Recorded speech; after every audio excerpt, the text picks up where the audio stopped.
Hey guys, I came upon this case today because there was some breaking news on BBC that just popped up on my screen. This is 16-year-old Amber Gibson. She was essayed and brutally strangled to death by her own brother Connor.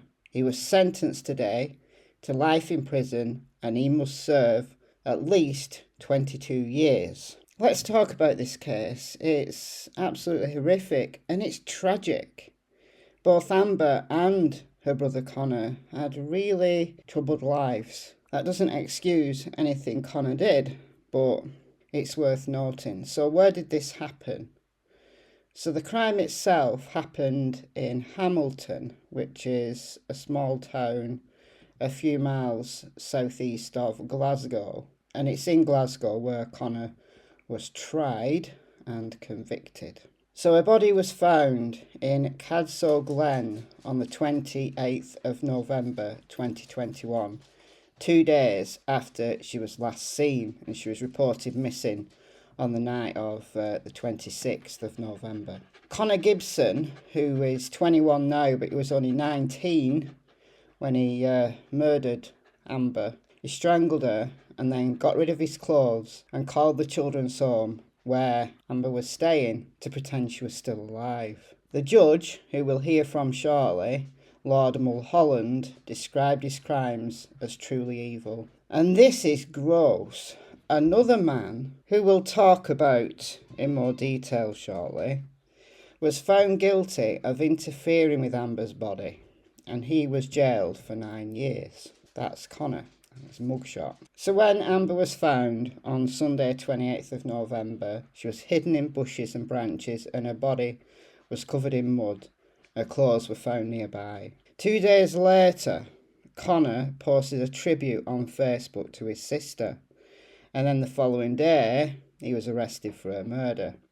13-day trial at the High Court in Glasgow had heard how Gibson, who denied the charges against him, had removed Amber's clothes and assaulted her. Prosecutors said the teenager had been appallingly murdered by the brother who she trusted. And that's Amber and Connor caught on CCTV just before 10 p.m. in Hamilton Town Centre. Now, at the time of the murder, Amber was living in the town's Hill House Children's Home, and Connor Gibson was staying at the Blue Triangle homeless hostel in Hamilton. So the two had met up in the town centre on the evening of Friday 26th of November. She'd been excited about seeing him and she posted a selfie of them together on Snapchat. So they were seen on CCTV at 10 o'clock near Cadso Glen Park. About 90 minutes later, Connor was seen again on the camera, this time alone. He returned to the homeless unit where he was staying shortly before midnight. CCTV shows him in the middle of the night heading towards wheelie bins outside the building carrying a plastic bin, and it was empty when he came back. After a search, the blood-stained shorts and t-shirt were found by police in these bins. There was other forensic evidence that bloodstains on Gibson's jacket were compatible with Amber, and his DNA was found on her shorts. So the siblings had been fostered from the ages of 3 and 5, so Amber was 3, Connor was 5, by Craig Niven and his wife Carol. Mr. Niven had told the trial that they could not be left in each other's company as they were not a good mix. So let's watch this CCTV. So here's Connor leaving. This is the homeless hostel. Shuts the door quietly.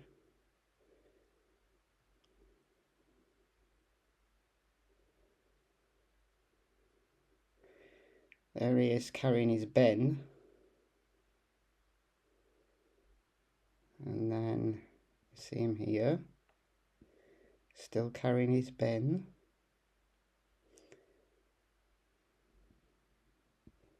Here he comes. There's the bins. Right there. And now he's coming back with an empty bin.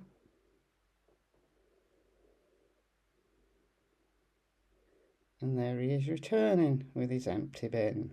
He just forgot that the CCTV was there. Now, Amber and Connor, as I said, had had a disturbing childhood. They were fostered very early on in life, and court documents also showed that Amber and Connor's biological father, Peter Gibson, essayed 2 young boys and assaulted and awed a woman. These crimes were committed between 2001 and 2008, and he was sentenced in April this year. So I don't know why it took so long to sentence him, and it begs the question, did he do that to his son? It also emerged in a separate case. Tragically, Amber was awed by a man called Jamie Stars several months before her murder.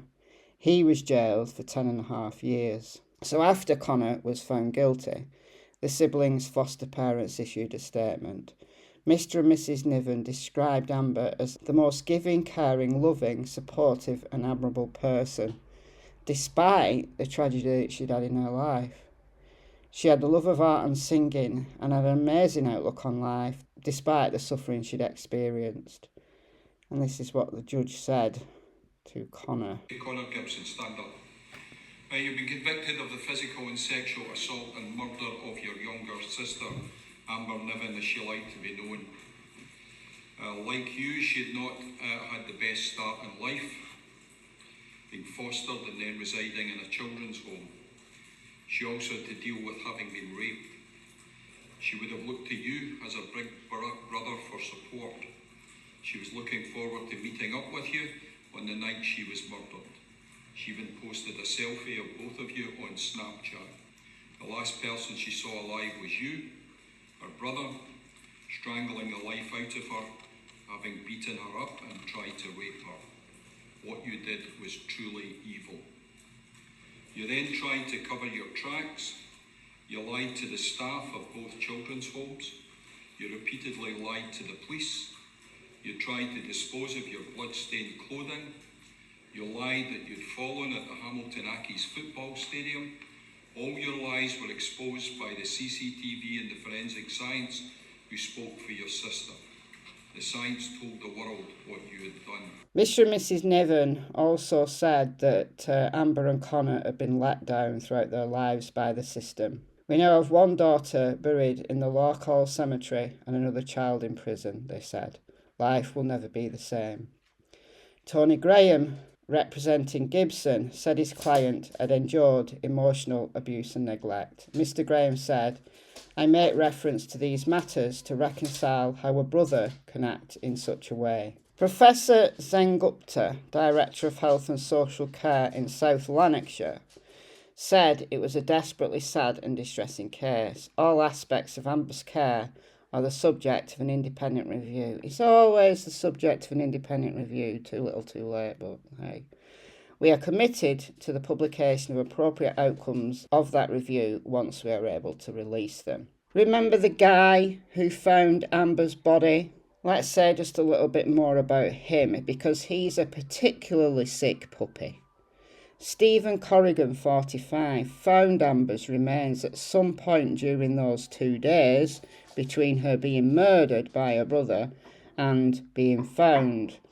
Instead of alerting emergency services, he intimately touched and concealed her body further. Why did he conceal her body further? So he could go back again? Who knows?